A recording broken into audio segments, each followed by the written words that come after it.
Hello, and welcome to another edition of NBA 365. I'm your host, Jack Esco, and today on the show, we're going to have our part one of our free agent frenzy. We're going to talk about all 30 teams, tell you who they signed, how important this is that they signed them, and what kind of role they will do next year for the team. So, let's get started with the first team that we have on our preview or review is the Atlanta Hawks. They were kind of quiet this year of their free agent signing, and they signed Thabo Sefolosha, who is just known for a defensive player, and that's about it, really. He averaged 6.3 points per game last year and 3.6 rebounds per game. What do I expect out of him for the Hawks? Defense. That's about it. Defense. So that's what the Atlanta Hawks signed. Now on to the Boston Celtics. And they started with Joel Anthony. I'm not going to talk that much about him. He averaged 0.1 points per game and 1.2 rebounds per game. What is he going to do for them? Not very much. He was a... What is he going to do for them? Be in mop-up duty if they are up by 30 or down by 30. Give people Gatorade off the bench. Here you go. Give people high fives after a timeout. Other than being a nice cheerleader on the bench, that's about it. The Boston Celtics hired a nice cheerleader. Next, they re-signed Avery Bradley. I beg your pardon. Really good player. I really like him. He averaged 14.9 points per game and 3.9 rebounds per game. I really like him. Really good player. He can get his own shot, dribble, drive, shoot, score. He's ISO player. He can really good player. Really like him. One of the very few players on the Boston Celtics that can get their own shot before the NBA draft. Excuse me. When they drafted James Young from Kentucky, who can't get his own shot and can finish in the paint.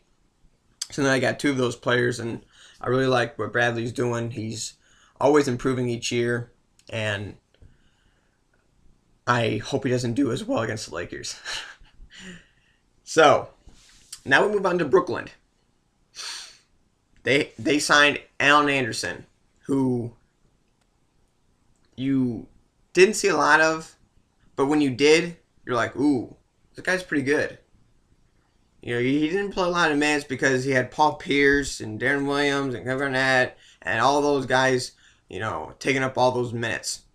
So when he did play, he did show glimmers of, you know, like, wow, this dude can ball.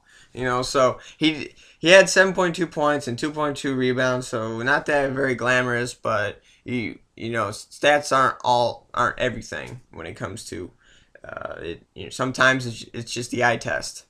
You know, here's a story about the eye test. I was at the NBA Summer League this week. This week I was at the Summer League, and Shabazz Muhammad, if many of you don't know, who plays for Minnesota.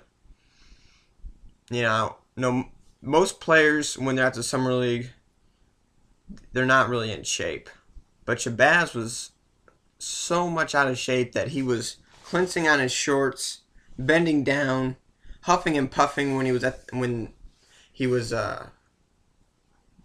the free throw line, or waiting for the free throw attempt to go in. So that's just the eye test. Just like Allen Anderson is the eye test. You know, he didn't have that many points, but the eye test shows you that he's going to be special. And just like with Shabazz Muhammad, you know, I didn't need to see that he got 11 points.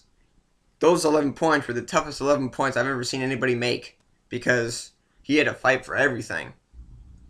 He didn't have anything easy, and you want some easy baskets in the Summer League. And that the eye test shows me he's not conditioned. He's not conditioned and he's not ready. You know, just a little comparison there. So next we have Andre Kirilenko. 5 points per game, 3.2 rebounds per game. A really nice player off the bench who can shoot the three. and that's pretty much, he shoots the three, and maybe he shoots a long three, but you get Andrei Kirilenko for shooting threes, and that's about it really.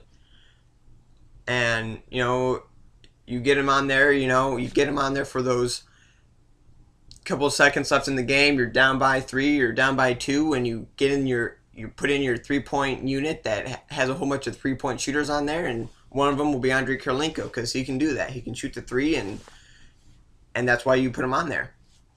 So that's Andrei Kirilenko. Next, we move to Charlotte. Lance Stephenson was probably their biggest signing of the offseason. 13.8 points per game, 7.2 rebounds per game, and 4.6 assists per game. He was a really good player for Indiana, one of the only players who could get their own shot, except for maybe Paul George every once in a while. But Lance Stephenson, he was a really good player for the Pacers. Really good player. Eliminated his shenanigans and his blowing in the ear of LeBron James and all that craziness he did in the playoffs. He was a good player. Now, if the Pacers would have kept him, they would have,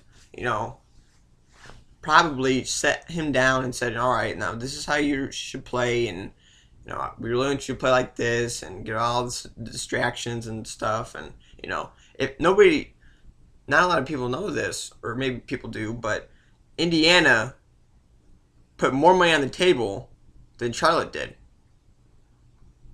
and he still took Charlotte. So I think he's going to be a big boost for Charlotte. And what I've seen from Charlotte in their summer league, this is going to be a really good team. Really good team. I like Zeller. Zeller has really improved. Don't know about Vonleh. Vonleh, I still hold my doubts about Vonleh. I did see him, and I was like, whoa. His wingspan is absolutely absurd. He never was hiding when he was on the court, because you always knew where he was with that big of a wingspan. You're like, whoa. He never could hide with, being that big. And I just like what they were doing. I like C.J. McConnell from Charlotte. I just like a whole bunch of players from Charlotte. That team is going to be really good. And then Marvin Williams. Oh, boy. Wonder why he went to Charlotte. Well, Michael Jordan's the majority owner of the Hornets. Where did Marvin Williams go? Oh, yeah, that's right. UNC. Where did Michael go? Oh, that's right. UNC. Wow. Really stunned by that one. Jeez. Michael hiring the picks that he wants. He averages 9.1 points per game. 5 point. What are you going to say about this? He's a good player. Good, not great. And that's about it about that. Paul Gasol, another bridesmaid offseason for the Chicago Bulls. In 2010, they had a chance to get LeBron James. Just fell this short. And then they ended up scrambling, had cap space. They're like, who we're going to get? We have all this cap space. They ended up getting Boozer, the rest.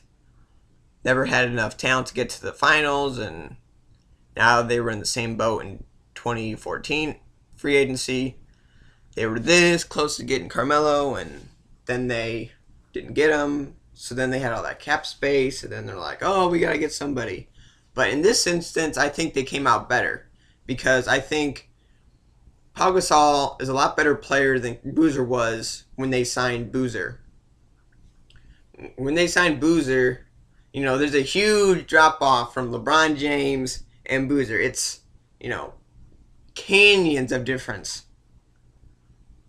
And the difference between Melo and Gasol isn't canyons. I would say it's miles, not canyons. Now Melo is a better player. I don't want to hear all this, hate mail on YouTube and comments. Why are you telling me? Paul Gasol isn't even the same breath of Carmelo. Well, I'm not saying that, but they're certainly not canyons apart. I would say about miles. They're about miles apart. Mel's a fairly better player than Powell. I wouldn't say overwhelmingly. Averaged 7.4 points per game, 9.7 rebounds per game. He's going to be huge for them. They amnesty Boozer, and which we'll talk about in other parts of our free agency and where he went. The Lakers, or I mean, not the Lakers, excuse me. The Bulls, Pau Gasol to the to the Bulls. Huge signing. Now you have a big ground and pound with Joakim Noah and Pau Gasol, and then a dish out to McDermott in the for the three. Drive and kick. You got that drive and kick thing going, and that's going to work out really well for the Bulls. And then the last team in our 6 teams a day free agent frenzy, we have the Cleveland Cavaliers. So then tomorrow I'll do another 6, and then another 6, and then another 6 until I'm all out of teams. So, as I was saying, the Cleveland Cavaliers, LeBron James, that's probably the biggest signing of them all. He averaged 27.1 points per game, 6.9 rebounds per game, and 6.3 assists per game. The complete player. That's what you want on your team. My uncle, God, I love him. But I definitely disagree with him in the fact that he was saying that a lot of Cleveland fans will still boo LeBron. They'll get their tickets just to boo him. I couldn't disagree with him more. If you look at Cleveland sports, their sports structure, they haven't won a title since the 60s. And for a superstar athlete to choose Cleveland, not a lot of players do that. Not a lot of top athletes, when they're a free agent, choose Cleveland. And I can't see one Cleveland fan at the Quicken Loans Arena, boo LeBron James. I just totally disagree with my uncle. I mean, I love him, but I mean, he's way off on that one. And then the Cavaliers' next hiring and last hiring so far is Mike Miller. Mike Miller is one of LeBron's best friends, and that's one of the reasons why they signed him. He averaged 7.1 points per game and 2.5 rebounds per game with Memphis last year. He shoots threes, even with one shoe on, if anybody remembers that in the NBA Finals 2 years ago.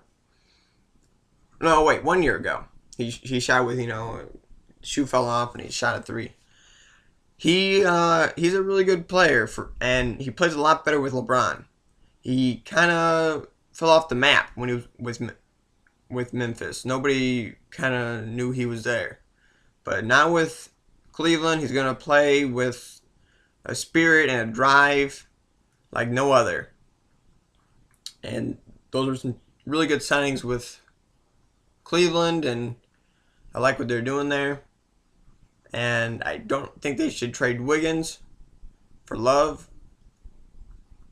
or Bennett and Wiggins for Love. I think that Bennett's been doing really good in the summer league. I like what he's doing, and Wiggins is doing really well too. I don't understand why you're trading it. It's like you expect to win now. Okay, let's say you get Love, who is a terrible defender, and you trade away Wiggins, who is a really good defender,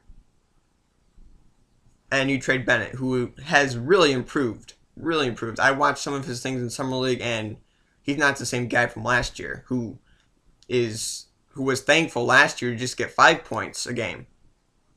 He looks like a man on a mission, this Bennett. And I think it would be a mistake to trade both of those guys for Kevin Love. So, that was my 6-team free agent frenzy review. I'll do another 6 teams tomorrow. Stay tuned.